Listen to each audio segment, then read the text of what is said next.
Meu nome é Hipólito de Souza Lucena, nasci no sertão da Paraíba, na cidade de Caturé do Rocha, no ano de 1967. Passei a minha primeira infância, primeira fase em Caturé do Rocha e de muitas experiências pela zona rural da cidade, enfim, nos aspectos também urbanos, né? Morava em torno da praça da cidade, onde as coisas aconteciam e aquilo, então, desde criança, próximo ao Cinema São Francisco, próximo a onde eram armados os parques de diversão, a igreja matriz, onde tinha aquelas festas. Então, esse universo aí, ele, de certa forma, permeia toda a minha trajetória, né? Das minhas memórias mais ancestrais de mim mesmo, né? Depois, em sequência, fui morar na cidade de Caicó, no sítio do Rio Grande do Norte. Por uma dessas questões e ações da vida, vim parar na cidade de Campina Grande. Minha família se transferiu para cá e era uma grande referência que eu tinha de cidade grande, né? De um grande centro urbanizado. Eu estudava bastante, sempre fui dedicado ao estudo, à leitura, e sempre via nos livros quando eu estudava o que a gente chamava na época do primário, né?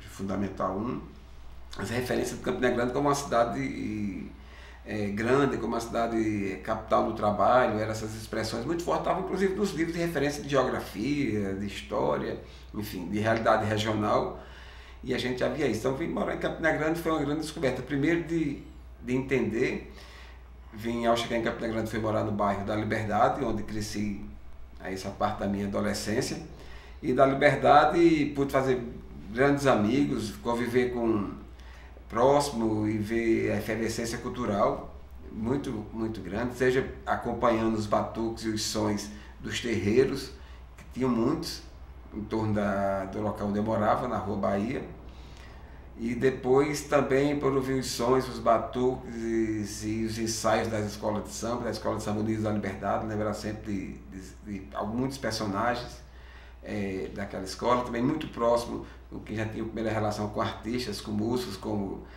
Capilé, Gilmar, Ferretti, estava iniciando aquele processo. Da minha referência do bairro da Liberdade, então, desde que das relações com o Colégio Estadual da Liberdade, onde estudei também, e vi nascer lá na Liberdade um trabalho com dança, com o professor Gerson Brito, que foi os anos de 80, os anos 80, bem como 80, 81, e o grupo Tropeiro de Abaurema estava se nascendo, se formando a partir das aulas de educação física com o professor Gerson Brito.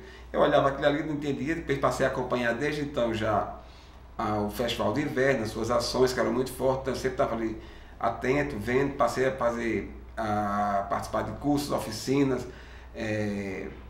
na área principalmente de dança, de teatro, de musicalização, sempre estava atento, passei no primeiro momento a trabalhar com a questão das danças acadêmicas, né? Então fiz muita aula de dança contemporânea, fiz de balé também, fiz oficina, então experimentando, vendo aquilo, tanto me descobrir como artista e me informar nesse sentido. E aí na sequência veio o Estadual da Prata, que foi uma grande escola, né? E aí lá eu ampliei bastante as relações, a gente posso citar aqui como referência muito forte o Josafá de Oroz, enfim, muita gente mesmo, mas eu lembro de Josafá que a gente já chegou a produzir o primeiro espetáculo, a gente recriou, fundou o Grêmio Estudantil, que até então nós estávamos saindo do processo da ditadura, não era permitido, e nós, eu acho que no ano de 81, 82, 83, nós criamos o Grêmio Estudantil e naturalmente que os aspectos, as ações artísticas, né? Nós criamos espetáculos bem interessantes, já com montagem envolvendo com artes visuais, com muito teatro, com muita dança e muita música. Então foi vindo desse trabalho, principalmente com essas experiências primeiras, né, no campo das artes, me experimentando como artista e me descobrindo, para entender que para poder colocar em prática as ideias, as ações como artista, eu precisava de algo, de alguém, de uma estrutura que permitisse que essa vontade de se comunicar através da arte, alguém que produzisse, né? E aí alguém que tivesse por trás particular para gerenciar, para montar, para pensar, para dar os encaminhamentos administrativos, os encaminhamentos financeiros, como é que se produz algo, me faça artista. Ninguém faz artista, se faz artista por si só, com talento. Precisa para essa arte que é produzida por esse talento, é preciso que se materialize. E a partir daí então já passei a ter um olhar muito aguçado para a ideia da produção. Em 87 teve uma audição aí para a seleção, para participar do grupo Tropeiros de Borborema. Já era um grupo muito afamado, eu já conhecia, já tinha participado, já tinha olhado ali muito embrionariamente, e o grupo já tinha feito sucesso, o grupo já tinha feito uma turnê na Europa, já vinha com uma repercussão muito grande. Então, e em 87 realizou o primeiro Festival Nacional de Danças Populares. Eu já entrei, já colaborei com esse festival, ele foi realizado no Clube do Trabalhador. Na sequência já entramos na produção, eu já entrei na comissão de organização do segundo Festival Nacional de Dança Popular. Nós já realizamos no Parque do Povo, em Campina Grande, para montar a estrutura de palco, de trazer grupos de dança de todo o Brasil. Então, assim, aí a vida de produtor pulsou forte. Automaticamente eu passei a trabalhar do grupo Tropeiros de Borborema como técnico de dança, como dançarino e como diretor administrativo do grupo. Então, e a partir desse trabalho o grupo fez um sucesso muito grande. Nós entramos em grandes projetos, destacadamente o projeto Mambembão, do ano de 88, 89. Nós passamos 3 meses circulando no Brasil, um mês com a temporada em Brasília, outro mês no Rio de Janeiro, outro mês em São Paulo. Então, assim, já num nível de produção em alto nível, né? Quer dizer, de reconhecimento. Nesse processo a gente já estava em parte do elenco daquele grupo, naquele momento, já não se entendia-se todo mundo como profissional, queríamos viver exclusivamente da arte, daquilo que a gente fazia. Então a gente já criou um outro grupo, uma ideia de uma cooperativa, né? Já era um experimento que a gente criou, chamado Companhia Orígenes. Então o Orígenes, de certa forma, ele nasceu no dia 16 de junho de 1992, mas ele veio se revelar em 20 de julho no território francês, em plena turnê. Então a gente teve um dia que a gente se declarou, o grupo era das 28 pessoas que estavam na turnê com o Tropeiros, 11 se declarou como membro da fundação, ou como membro fundador do Orígenes.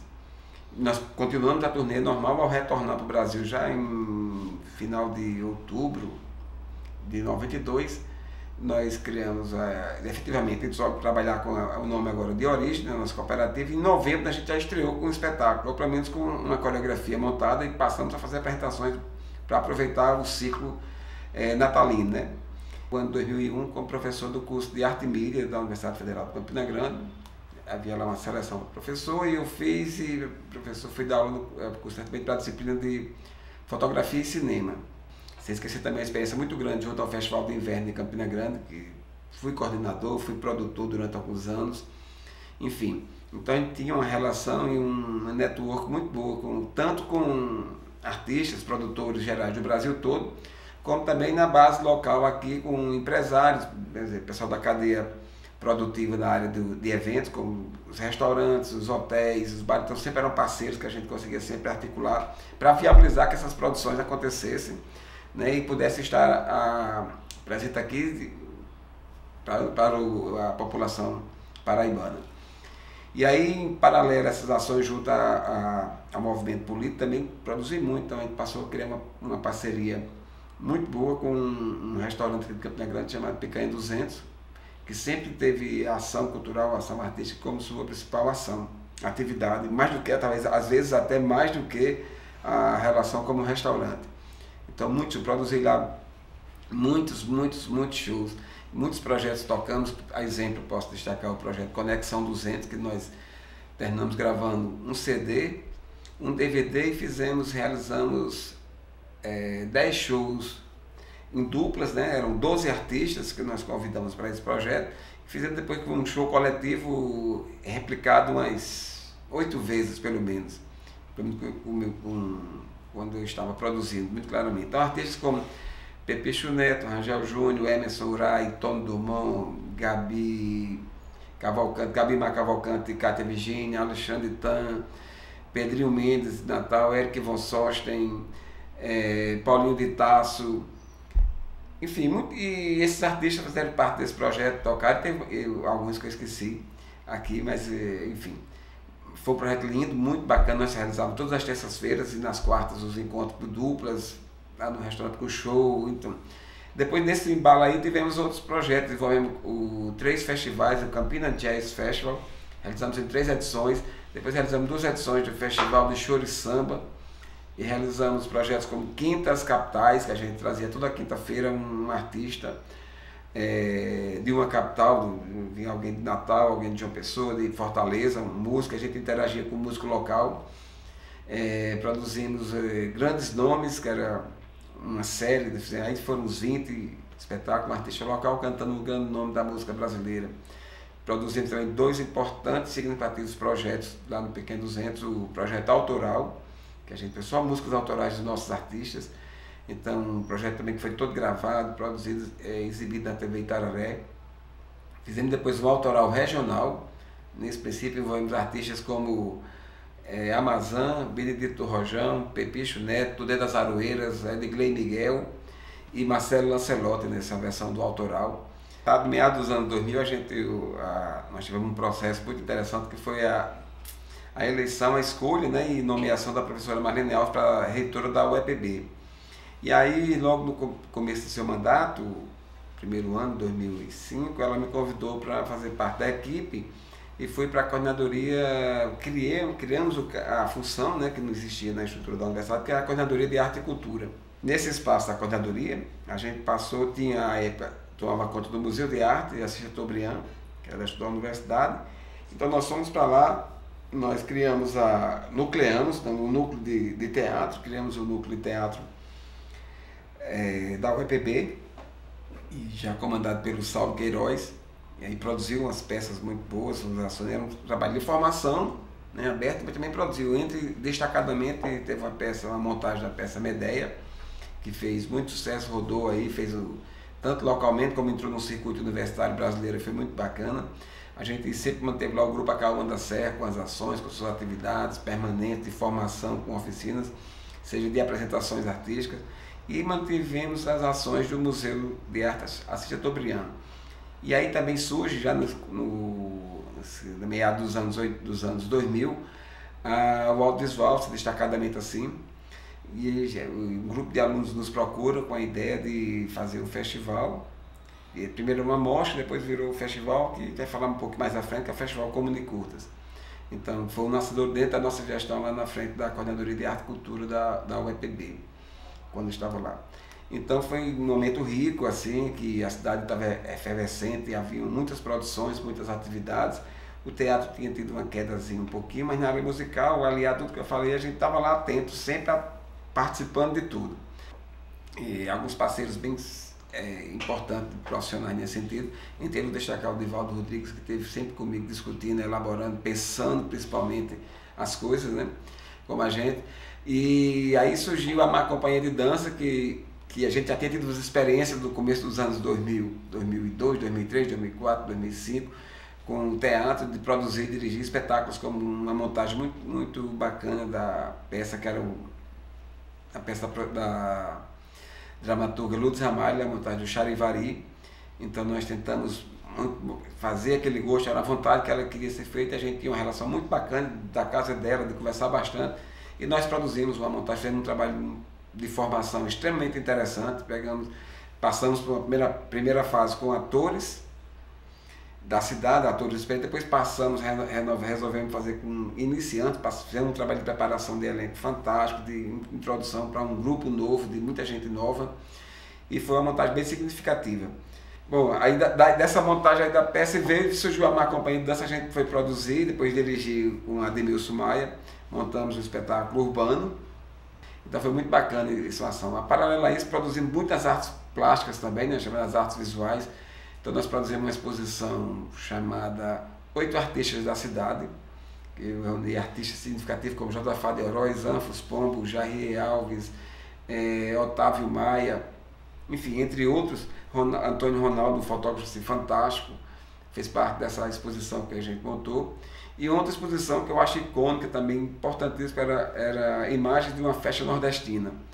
Então nós construímos aí um trabalho muito bacana, 8 artistas também, montaram 8 exposições, 8 em 1, né?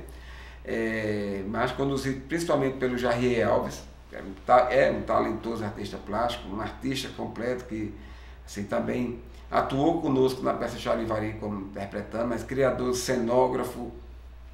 E aí, fechando esse passeio dos anos 2000, a gente fecha o ano 2010 com uma turnê, nova turnê para a Europa, com outro trabalho montado, uma fusão do Senhor Sinhá com uma outra companhia de dança que a gente nomeou de Cariboca.